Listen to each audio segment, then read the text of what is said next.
I feel like the title of this video is going to make it sound like I was being kept in a basement of a cult or something.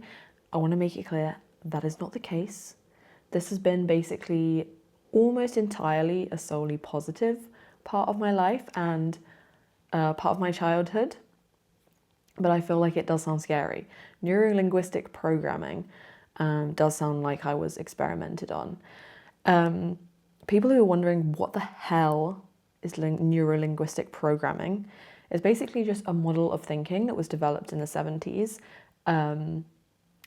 based on I think it was like two guys who were researching the way that successful people thought and trying to build like a framework to pass on to other people.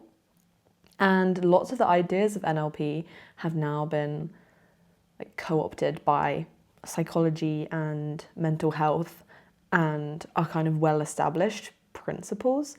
But at the time, it wasn't really like that. There wasn't a huge amount of research that had been done on it, like formal research. So I think it was much more like, you know how now we have like Tony Robbins or all of the productivity gurus and self-help people, where some people find it really, really helpful and they obviously amass like a really cult following, but at the same time they get a lot of criticism from people being like, nah, this doesn't work for me and it's wrong and blah, blah, blah. It's pseudoscience.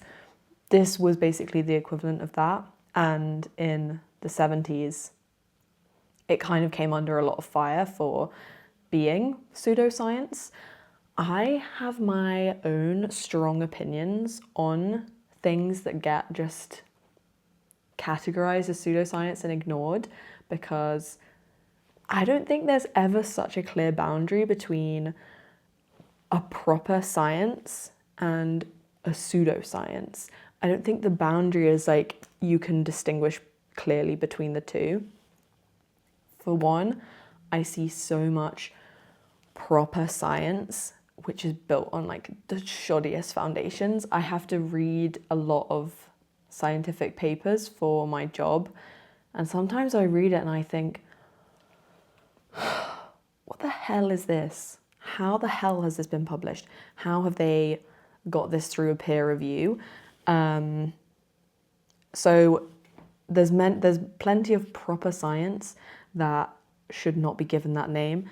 And on the other hand, there's plenty of pseudoscience, which is very thoroughly researched, people are finding huge benefit from, and is very well documented. So I don't like the distinction very much. And especially in this case, anything to do with like personal psychology and the way we think about the world, I don't even know whether it makes sense to categorize that as a pseudoscience so much as like a solo science. Like everyone is coming to this with a completely different background of genetic makeup and environmental situations. We're bringing our own nature and nurture to a particular theory, and it's going to interact with us in different ways. So I don't think it makes sense to dismiss something as, oh, well, it's not reliable and replicatable. Is that a word? Replicable? Sure. And therefore it's not proper science. All of us are unique individuals and we bring that to every situation. If it's a theory of mind, it's going to interact with us all in different ways. So that's to say, I wanted to make you aware that some people have really dismissed neurolinguistic programming as a pseudoscience. I would argue against that. And I will tell you about all the amazing things I think it has done for me in my life and all the ways I think it could be a cool thing for everyone to learn about. So, why was I exposed to this as a child? Was I just an incredibly precocious child who had started the rise and grind self-help procedures from age 7? No. In fact, my parents met on a neurolinguistic programming course. Niche, I know. Never maybe the way you expected to meet the person you would marry for 25 plus years now. But I think for anyone who knows me in real life, that has didn't know that fact, that has just explained like a huge amount about me as a person. That my parents met on a neurolinguistic programming course and then proceeded to apply those procedures through mine and my brother's entire childhoods. I don't think that will be surprising to some people.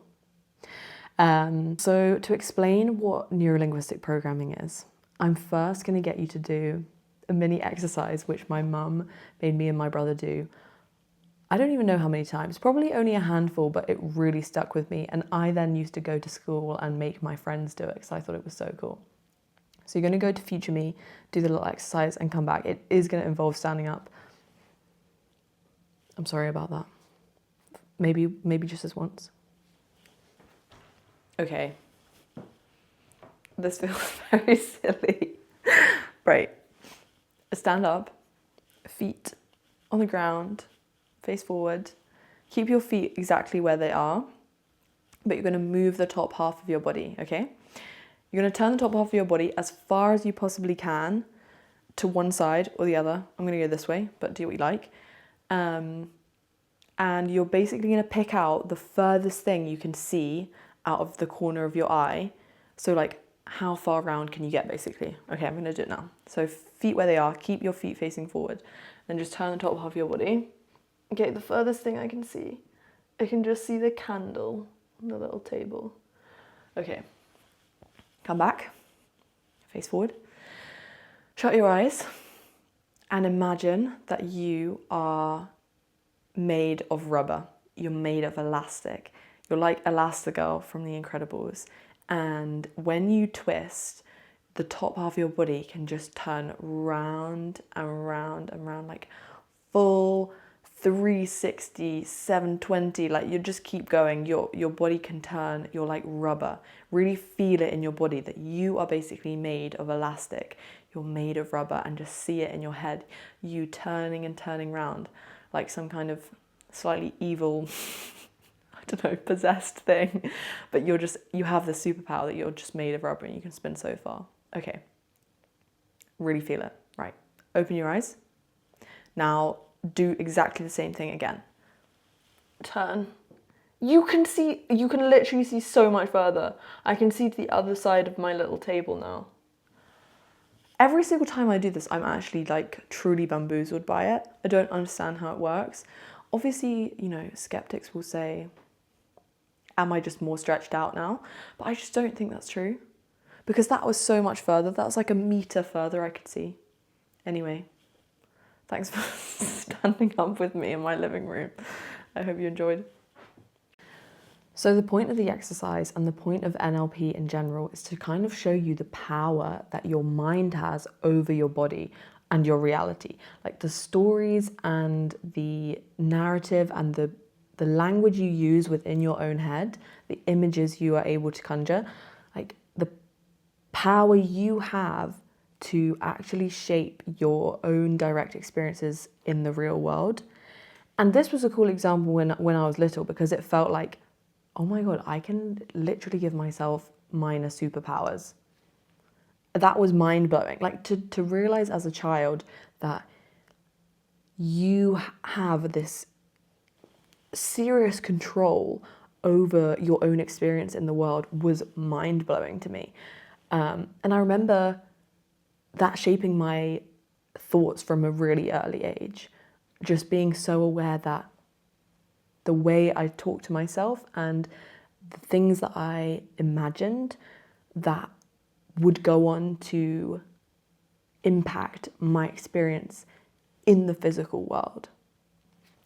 Obviously, this one is a super fun example where you see the immediate and direct positive impacts, but there were many times when NLP is not so fun, and it has been beneficial in the long run, but in the moment it can feel extremely frustrating. So another example, we would go on these insanely ridiculously long walks, and it would get to the point where I didn't want to do it anymore. I would complain. I'd be like, I hate this. I'm having a horrible time. I want to go home. Why are we doing this? We're always coming on these long walks and I'm sick of it. I'm just having a horrible time. And my parents would always turn around and go, is it helping you to tell yourself that you're having a horrible time? Is that making the rest of the walk enjoyable for you?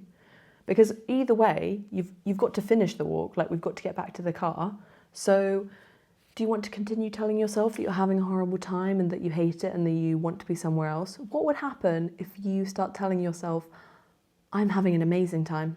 I love this walk.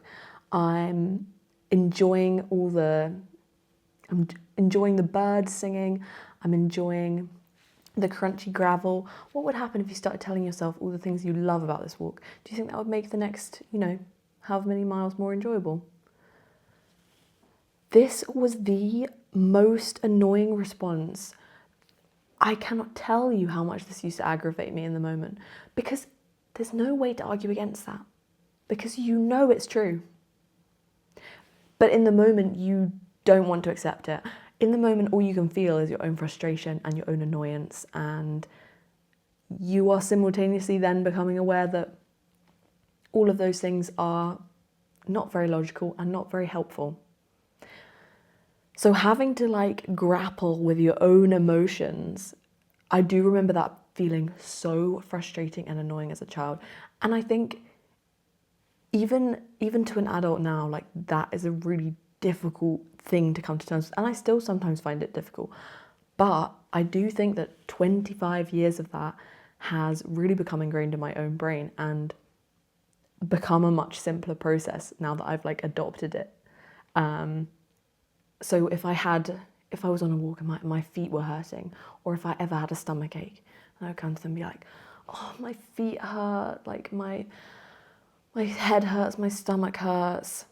Nothing that was, if I was genuinely injured or in pain, they would obviously address that. But for minor things, I'm complaining my feet are hurting on a walk, I've got a stomach ache for whatever reason, they would always go, okay, and what colour is the pain to you right now?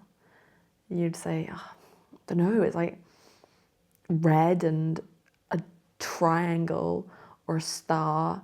And they go, okay, in your head, so imagine that red shape, and imagine it slowly changing to a green circle. What happens to your pain then? Again, when you're a child and all you wanted was some sympathy, looking back, I totally understand why none of this landed super well, or it sometimes didn't in the moment. But it was crazy because it makes a massive difference. It does change the pain you feel. To change the shape of your pain from a red triangle to a green circle in your own imagination changes the experience of the pain in your body.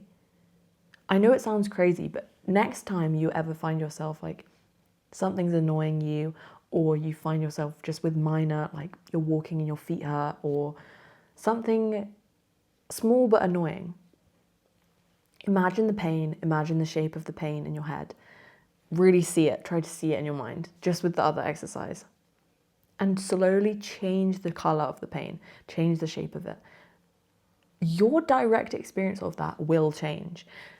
To realise this insane power that you have over your own direct experience of the world truly starts to make you feel like a bit of a superhero or a supervillain, or just like someone who actually has control and power over their own life.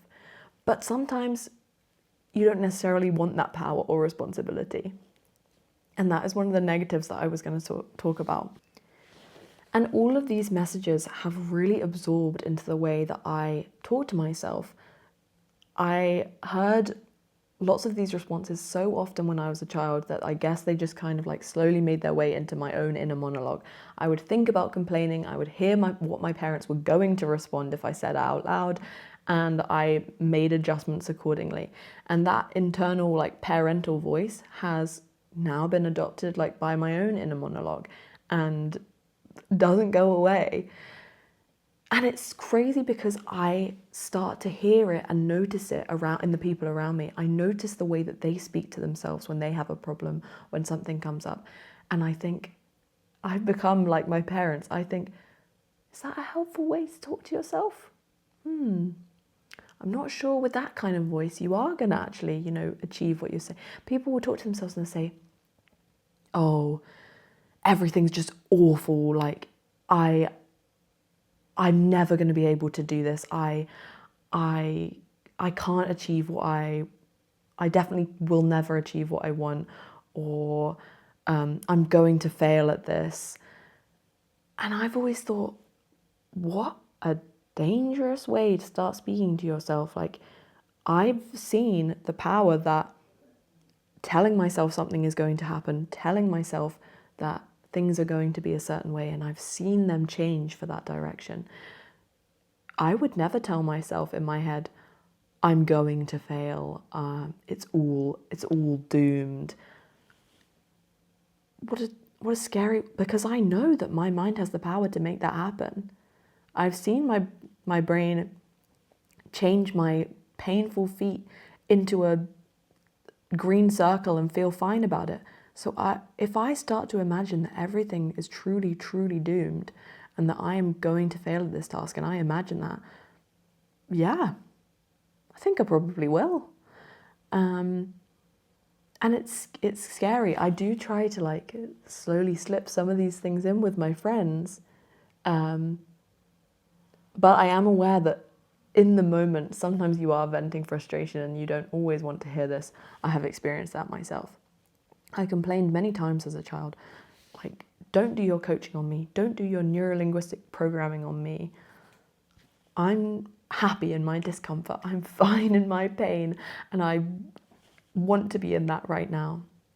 And one of the simplest examples of this that my parents used to use was anytime I would say, oh, I just can't do it, my dad would always go, yet. You can't do it yet. And I have adopted this so intensely. I say it to myself. I say it anytime I hear someone else do it. I think, you can't do it yet. Because it's such a simple change, but changing the way that you speak to yourself has such immense power. And I think this is where we see this neurolinguistic programming being adopted by a huge bunch of stuff like in psychology and mental health. I know that like CBT has very similar forms of this. It's kind of like, okay, well, talking yourself through the steps of something logically and also like reflecting on the way that you speak to yourself in your head. I think those things are so important. And neurolinguistic programming was just, I guess, one of the first times maybe that this really came into the popular culture. One of the core foundations of NLP is the map is not the territory. That's what they say. And they're basically making the point that our thoughts and our reactions to things are not what is actually out there in the world. We have this map. What we interact with on a daily basis is our map, right? It's not the territory. There is a separation there between what actually exists in the world and the thoughts and reactions and feelings that we can have about the world. Those are two distinct things. And we do actually have the power to control the map. We have some say in what the map says. And that gap is really important because another example of something they used to say to me, and this would wind me up to no end. I would go, you're being so annoying right now. And they would say, I'm not being annoying. You are just feeling annoyed. I actually dare anyone to try saying that to someone who is really wound up because it will not go down well. But the problem is, it sticks with you because, again, there's no way to fight against that really because you know it's true. It's not something inherent in someone else's behavior that makes it annoying. It's only annoying because I'm feeling annoyed by it. And if I am able, by whatever means, to change my response, their behavior stops being annoying because I am no longer annoyed. I think people talk about this actually quite a lot now in terms of embarrassment. Like, nothing is inherently embarrassing. You are just feeling embarrassed by it. And if you are able to kind of let those feelings of embarrassment go, something is not embarrassing anymore. I think embarrassment's also a good one because it's quite often something we project onto other people. We go, oh, they must be feeling really embarrassed about that. And quite often, maybe they're not. It's just that we know in that situation ourselves, we might feel embarrassed. This interaction between like our projections on the world, our feelings, and then the distance between the world that actually exists, I think is really important and applies to so many different things. So you might be thinking, oh my God, what the heck? This all sounds so helpful. Maybe you aren't thinking that, in which case, that's fine. But what could possibly be the downside? You know, I've started to see the power of my own mind over my body. Like, this is amazing. I've basically developed like minor superpowers. But I will tell you the one downside I do think this had on me, especially learning this as a child, in that you start to take on an immense amount of responsibility in any interaction with anyone, because suddenly all of your feelings in a situation are solely your responsibility. And obviously I gave the example of, you know, someone saying, oh, I'm not being annoying, you're just feeling annoyed. I think this has come back to bite me. After fully internalizing this as a child, this has come back to bite me throughout my life in the way that there are some situations where people genuinely do quite hurtful things, whether it's in a friendship, in a relationship. People say things which are mean, they act in ways which are hurtful and upsetting. And I think I have got sometimes into a bad habit of thinking, well, maybe their behavior isn't actually hurtful. Maybe I'm just feeling hurt. And if I am able to change my mind about how I feel, if I'm able to just simply stop being upset, then the problem goes away. You might be able to see there are times when that is problematic. It can keep you maybe in a friendship or in a situation which is not good for you. It's not like conducive to your long-term well-being. If you every day are having to decide and figure out a way to not be upset by someone else's behavior, that's not good for you long term. And it's not good for them to not even know that they're being upsetting. It's still helpful to tell people, I'm finding your behavior quite hurtful right now. I think that's something that people need to be aware of, rather than just putting all the responsibility back on yourself again and going, I'll just change my mind.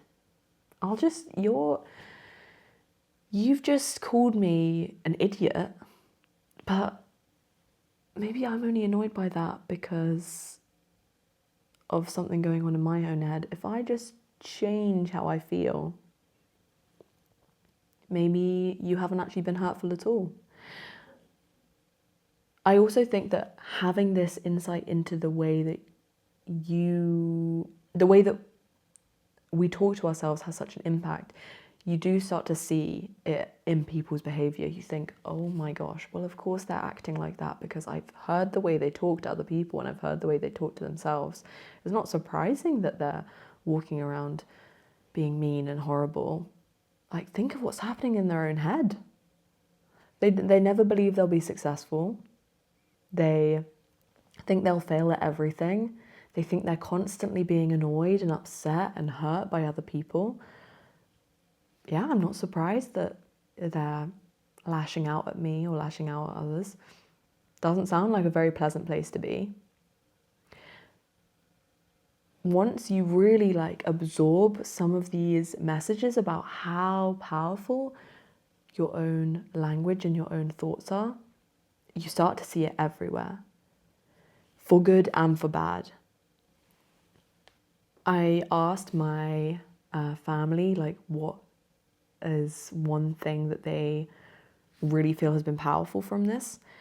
My mum said that she can see these messages happening all over the place in the media, when people get into quite like high positions of power, whether that's, you know, on a global scale or just in your workplace, you start to hear the way that they speak to other people and themselves, and you can notice the sometimes like manipulative impacts of speech over people's experiences. Because this doesn't, I think this is what is a slightly scary implication of this. The main impact that this has had in my life has been for the way that I speak to myself. But I do think that true mastery of some of these things will impact other people's behaviors around you. If you know how to use the way that you speak to influence not only your own behavior and reality, but the behavior and reality, like experiences of other people, it is really powerful. I think, to be honest, I've never read Robert Greene's 50 Laws of Power. I've read some summaries of it, and I think some of this is really what he's getting at, in that the power your actions and speech can have to manipulate the feelings of others. But also the best defense against that is to understand what's happening yourself, to understand the ways in which speech leads to emotions and feelings and experiences in the world. If you can notice that, not only in yourself, but in other people, you're kind of protected against it as well. I think that's why, this is perhaps a story for another day. I went for my free personality review at the Church of Scientology because I wanted to see like what it would be like to speak to someone from a cult and see how persuasive they were, basically. They were actually quite persuasive. I will save this for another time. But I think once you start to understand the tricks of the trade, basically, you can see through them when other people use them for malpractice, or what's the word? When other people have bad intentions, you can see through that. But for your own personal experience of the world, like, this has really been revolutionary. I truly think so much of, so many of the things that I've done, and so many of the times that I've been able to get through something difficult, or I've been able to really do something brave, courageous, or I don't know, all of the good things in my life, to be honest. Lots of it I credit back to this way of thinking and being aware of the way that my thoughts shape my reality. I think that if you can figure this out and make use of this in your day-to-day life, it really does change quite a lot. And the most amazing thing is, the only thing you have to do to start having these positive impacts is just like be aware that this exists, and that your thoughts are having an impact, and then learn a bit about like, oh, what are the methods of using those thoughts for the better? Like, yeah, challenging those questions of, is this a helpful way to talk to myself? What might be a helpful way to talk to myself? What would happen if I talked to myself in this other way? What might that feel like? And just noticing those shifts, really listening to what's happening like inside of your body and your brain as you're speaking to yourself in certain ways. If you get annoyed in the next like day or so, go back and think through what the thought process was that was happening right before then, and just go back and reflect and think, okay, what would happen if I flipped that to a completely different way of phrasing this? Because there's always an alternate way to shape a situation. Like, oh, I'm so annoyed. I've got to think about like one thing which annoys me every single day. You've got to cook 3 meals, and you've got to clean up 3 meals, and you've got to think of new meals, and you've got to buy new food to cook again, and then eat it again, and then clean it up again. But what happens if I tell myself, oh my gosh, I get to eat 3 different things today that I'm like really excited about? What would be, I get to be creative with my food. I get to feel a sense of accomplishment 3 times a day by finishing my washing up. Like the feeling of finishing my washing up feels great, such as like, oh, finally, okay, that's done. So what if instead of talking to myself and saying, oh, I've got to wash up 3 times a day, I hate that chore, I say, also 3 times a day, I get the sense of accomplishment from finishing my washing up. Suddenly, it's tiny, and sometimes it might be hard to get over the boundary of like the difficult thing you're struggling with, but it changes things. It does change things. And sometimes that's all you need. You just need a little bit of space to make a change in the way you're feeling. It doesn't have to, completely revolutionize it and be like, oh my God, now I'm waking up, I'm so excited to do the washing up. It doesn't have to be that much of a difference in feeling. It could just be, okay, well, it felt awful and now it feels like fine. That's a major win. If each day you get to move from feeling awful to feeling just like a bit better than awful, I have no words, because surely that's what we all want. Surely that's a win. And reflecting on that one negative part of it, the feeling a responsibility for everyone's emotions around you and everyone's actions, I think that would have been different if I'd have learned this as an adult and had also learned the boundary of saying when someone else's actions are hurtful. So I think, yeah, if you had never heard of neurolinguistic programming before, I hope this has been intriguing at least, and that you feel maybe it's something you want to go away and look up more about. And also, I think with so many things, I have the urge to say this in basically every video, and it's something that I've just completely pirated from tarot card readings, which is a whole other video, because I think many people would not think that would be something I was interested in, because it seems very like anti-rational, but I can give you very rational and scientific reasons. I was going to do this, but it's actually scientific reasons to occasionally listen to a little tarot card reading or astrology. But we'll leave that for another day. But what I will say is, in tarot readings, they always say, take what resonates and leave the rest. I think that's directly applicable to basically every single thing in life. Take what resonates, take what feels helpful, and just leave the rest, Think about some of these things.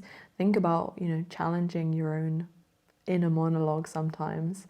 And yeah, I hope you see the little mini superpowers that it has in your day-to-day. Okay. Bye.